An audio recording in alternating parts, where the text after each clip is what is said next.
boa tarde. O Supremo Tribunal Federal completa hoje 132 anos de instalação na era da República. A Corte é a guardiã da Constituição Federal. Em todos esses anos, coube ao STF julgar temas importantes, como, por exemplo, a interrupção da gravidez de fetos anencéfalos e a união estável entre pessoas do mesmo sexo. Eu sou Rafaela Vivas e esse é um dos destaques do dia. Vamos aos demais. Atos antidemocráticos. Supremo Tribunal Federal concede liberdade provisória a 137 denunciados. Conselho Nacional de Justiça cria fórum para combater desigualdade racial no Judiciário. E ainda STF na escola. Presidente do Supremo, ministra Rosa Weber, lança programa como mais uma medida para fortalecer a democracia.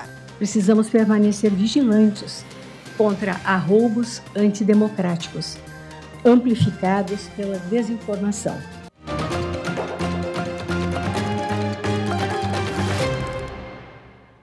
O ministro Alexandre de Moraes, do Supremo Tribunal Federal, concedeu liberdade provisória a 137 denunciados pelos atos extremistas de 8 de janeiro.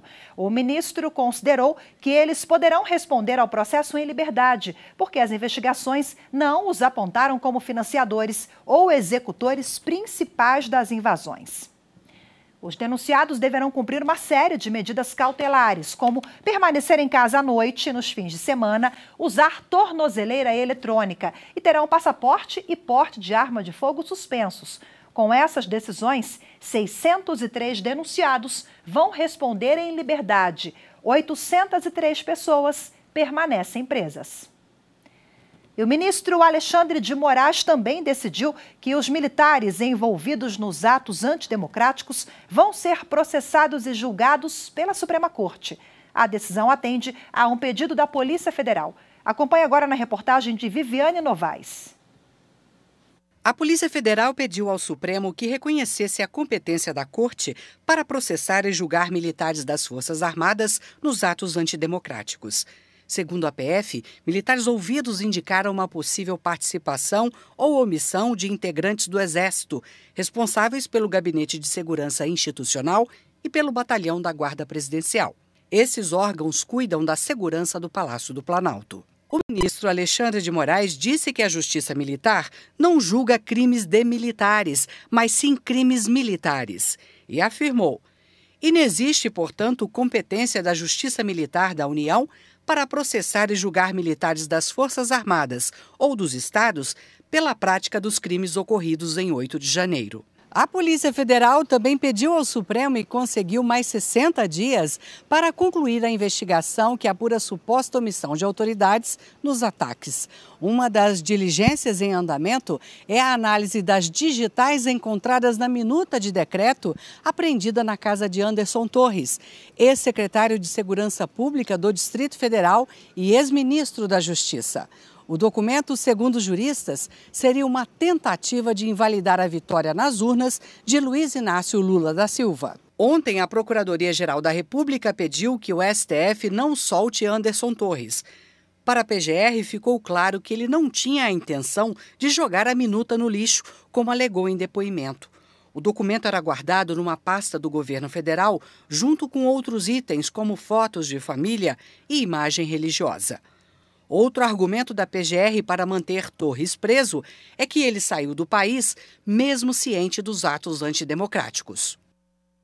O Ministério Público Federal apresentou uma nova leva de denúncias contra pessoas envolvidas nos ataques antidemocráticos em janeiro. As informações com a repórter Érica Picelli. O Ministério Público Federal apresentou ao Supremo Tribunal Federal mais 80 novas denúncias contra pessoas envolvidas nos ataques às sedes dos 3 poderes em Brasília no dia 8 de janeiro. No total, já foram denunciadas pelo Grupo Estratégico de Combate aos Atos Antidemocráticos 912 pessoas, distribuídas entre os núcleos de executores e incitadores. Mas as investigações ainda continuam, inclusive para apurar eventual participação participação de financiadores e agentes públicos. Além das denúncias, o MPF também apresentou 260 novos pedidos de liberdade provisória, requerendo a revogação da prisão de 202 acusados por crimes leves e a manutenção da prisão cautelar de outras 58 pessoas acusadas por crimes graves, praticados com violência ou grave ameaça. E ainda pediu a liberação de 29 ônibus de empresas que apresentaram a relação de passageiros, os documentos relativos à contratação ou pagamento do transporte para Brasília na data dos ataques. O ministro Gilmar Mendes, do Supremo Tribunal Federal, deu 10 dias de prazo para que o presidente do Senado, Rodrigo Pacheco, preste informações na ação que pede a instalação de uma comissão parlamentar de inquérito para apurar os atos de vandalismo praticados no dia 8 de janeiro. A ação foi apresentada pela senadora Soraya Tronic, autora do pedido de CPI. A senadora alegou demora injustificada por parte da presidência do Senado para a instalação da comissão parlamentar de inquérito. Soraya Tronic afirma que o requerimento para a comissão foi apresentado ainda no dia 8, com 37 assinaturas, 10 a mais do que o mínimo exigido. Os ministros do Supremo Tribunal Federal estão analisando no plenário virtual um processo que questiona a lei que impede o pagamento de adicional noturno e hora extra a policiais rodoviários federais. O relator do caso é o ministro Luiz Roberto Barroso. Mais detalhes com a repórter Marta Ferreira. A discussão chegou ao Supremo por meio de uma ação proposta pelo Partido Solidariedade, alegando serem inconstitucionais dispositivos da Lei 11.358, de 2006. Eles impedem o pagamento de adicionais noturno e por prestação de serviço extraordinário, além de outras gratificações aos integrantes da carreira de policial rodoviário federal. O partido sustenta que a adoção do regime de subsídio aos policiais rodoviários federais determinou o pagamento de parcela única que abrange vencimento básico, gratificação de atividade, gratificação por operações especiais de atividade de risco, entre outras. Argumenta que a proibição de adicional noturno e de horas extras desrespeita os direitos trabalhistas, assegurado pela Constituição aos servidores públicos, violando, assim, o princípio da isonomia. O processo é de relatoria do ministro Luiz Roberto Barroso e foi levado para ser julgado no plenário virtual. Ele aceitou em parte o pedido feito na ação, determinando que as horas extras realizadas pelos policiais rodoviários federais sejam pagas, mesmo que ultrapassem a quantidade do subsídio recebido. Mas Barroso entende que a categoria não pode receber adicional noturno para o exercício de funções inerentes ao cargo, porque isso já foi incluído a parcela única paga a título de subsídio. Além disso, ficaria configurado um aumento de vencimentos dado pelo Poder Judiciário. Tal entendimento afrontaria a Constituição Federal, bem como a jurisprudência do Supremo Tribunal Federal. O prazo para encerrar o julgamento é sexta-feira. A seguir, Conselho Nacional de Justiça cria fórum para combater desigualdade racial no Judiciário. As informações em instantes. Voltamos já.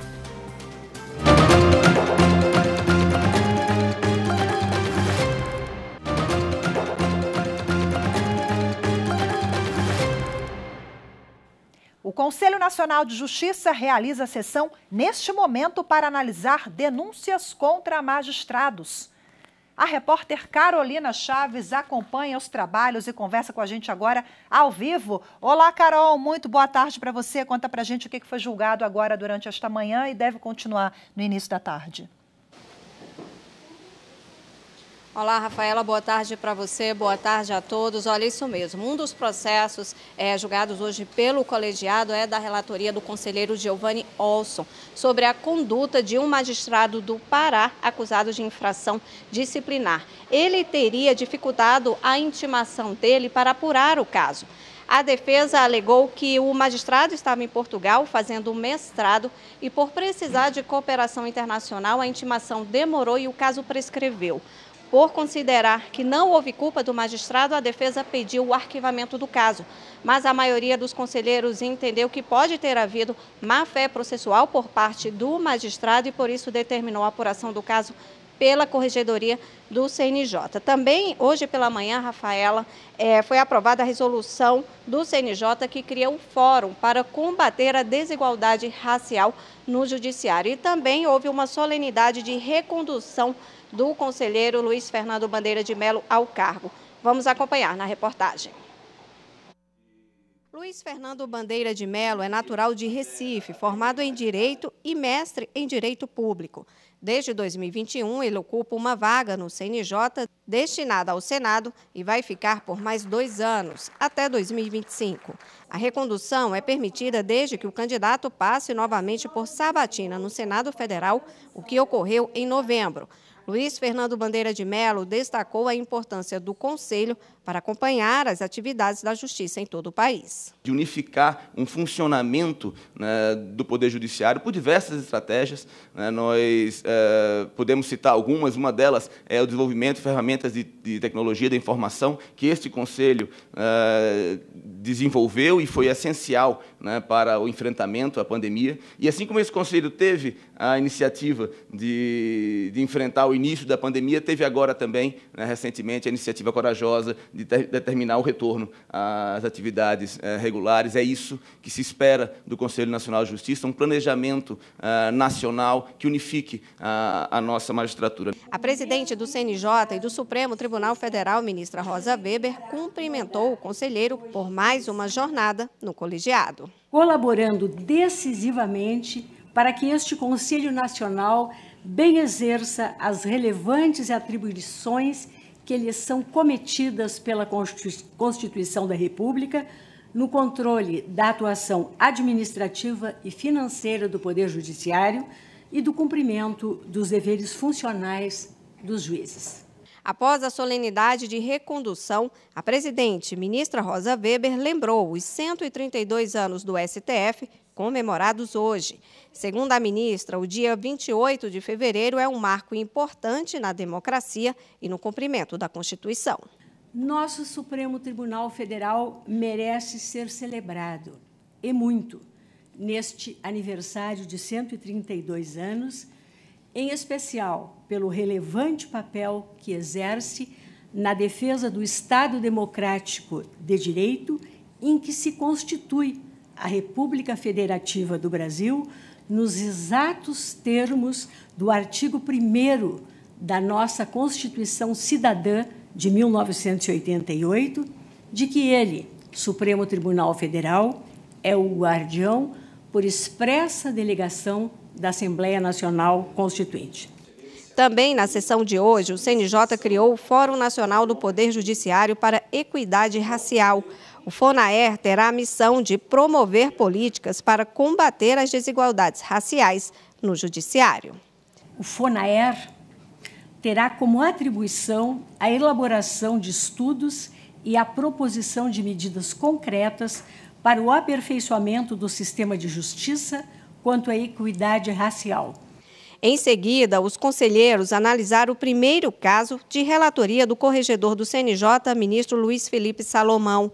O processo é referente a uma fiscalização em Roraima em ações de direito da saúde. A corregedoria apurou um aumento de despesa. O corregedor pediu a homologação do relatório de correição e propôs a investigação contra 2 magistrados e um desembargador do Tribunal de Justiça de Roraima. Eles serão notificados para apresentar defesa antes de o Conselho decidir se abre um processo administrativo disciplinar.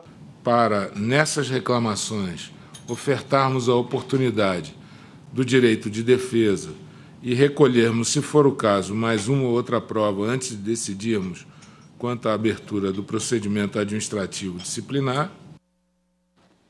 A terceira turma do Superior Tribunal de Justiça decidiu que o Código de Defesa do Consumidor não se aplica a contratos de empréstimo para capital de giro. Mais informações com a repórter Jéssica Castro. Por unanimidade, o colegiado entendeu que o Código de Defesa do Consumidor não pode ser aplicado à relação jurídica que resulta da contratação de empréstimo para estímulo de atividade empresarial.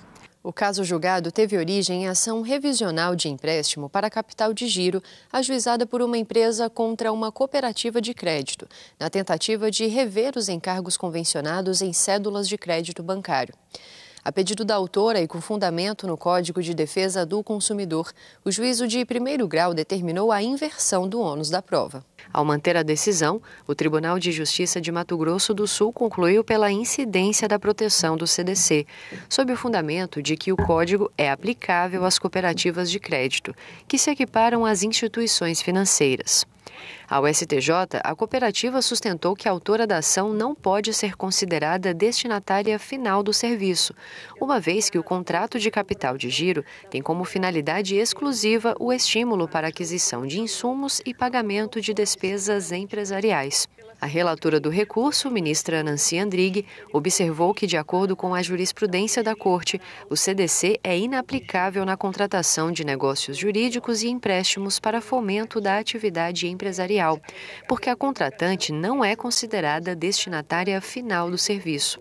Os ministros da terceira turma entenderam, então, que não se pode admitir a aplicação do CDC a contrato bancário celebrado por pessoa jurídica para obtenção de capital de giro, uma vez que não há relação de consumo entre as partes, mas sim uma relação de insumo. A seguir, Supremo Tribunal Federal completa 132 anos de sua instalação na era da República. Os detalhes em instantes.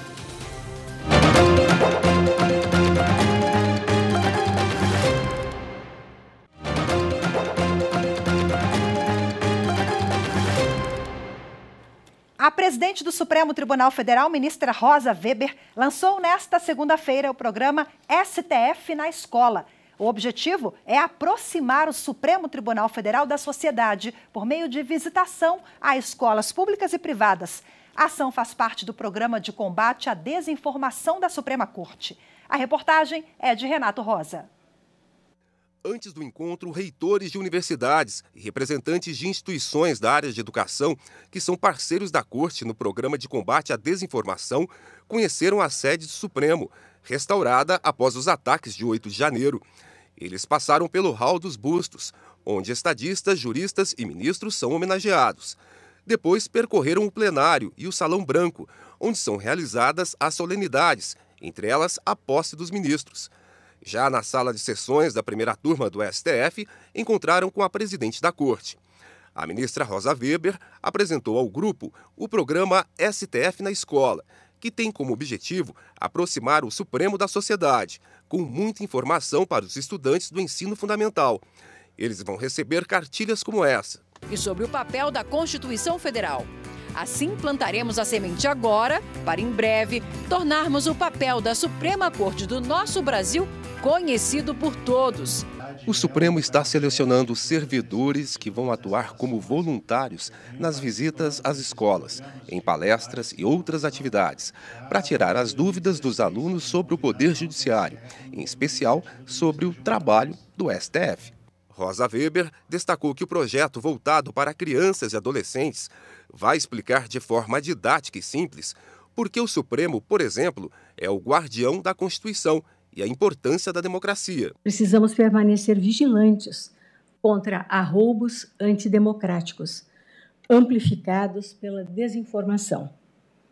Agora, mais do que nunca, é necessária a união das instituições fortes e compromissadas por um Brasil melhor para as futuras gerações. Por isso, inestimável, repito, o apoio das universidades e das instituições que fazem parte do Programa de Combate à Desinformação em mais este projeto. Reforço que o Supremo Tribunal Federal continuará à disposição de todos os integrantes do programa para ouvir e apoiar ações desenvolvidas pelos parceiros, bem como para criar novos projetos que tenham como objetivo o fortalecimento da democracia e que estejam alinhados aos propósitos do programa de Combate à Desinformação. Também foi apresentado o Hot Site do STF. A casa é formada por 11 ministros nomeados pelo presidente da República. De acordo com a Constituição, eles devem ser previamente aprovados pelo Senado Federal para depois assumirem o cargo. Os educadores foram chamados para dar palestras nos estados pelo programa STF na Escola. A universidade prontamente se mobilizou, nós temos muitos projetos já de combate à desinformação e o que nós fizemos foi uma articulação grande agora, entendendo que é um momento fundamental da gente se unir.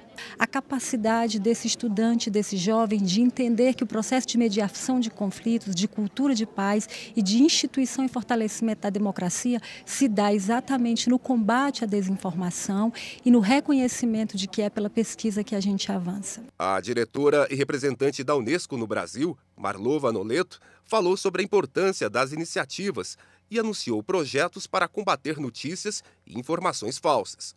Nós achamos que é preciso trabalhar para que as mentes críticas sejam formadas ainda na escola e para que haja também um ambiente de regulação para as mídias sociais. E a Unesco acaba de realizar em Paris, a Suprema Corte foi representada pelo ministro Barroso, um seminário internacional, uma conferência global chamada Internet para a Confiança, propondo diretrizes para regulamentar as plataformas digitais de informação como um bem público. Hoje, dia 28 de fevereiro de 2023, o Supremo Tribunal Federal completa 132 anos de sua instalação na Era da República. Viviane Novaes preparou uma reportagem especial sobre essa data tão importante para o Judiciário. Confira. 24 de fevereiro de 1891, o Brasil promulgava uma nova Constituição, a primeira da Era da República. A Carta Magna dedicava 5 capítulos à mais alta corte do país. O texto dizia: o Poder Judiciário da União terá por órgãos um Supremo Tribunal Federal, com sede na capital da República, e tanto juízes e tribunais federais distribuídos pelo país, quantos o Congresso criar. A ele compete processar e julgar o Presidente da República nos crimes comuns e as causas e conflitos entre União e Estados. 4 dias depois da promulgação, o STF foi instalado no Rio de Janeiro, numa sessão plenária presidida interinamente pelo ministro Sayão Lobato, o Visconde de Sabará.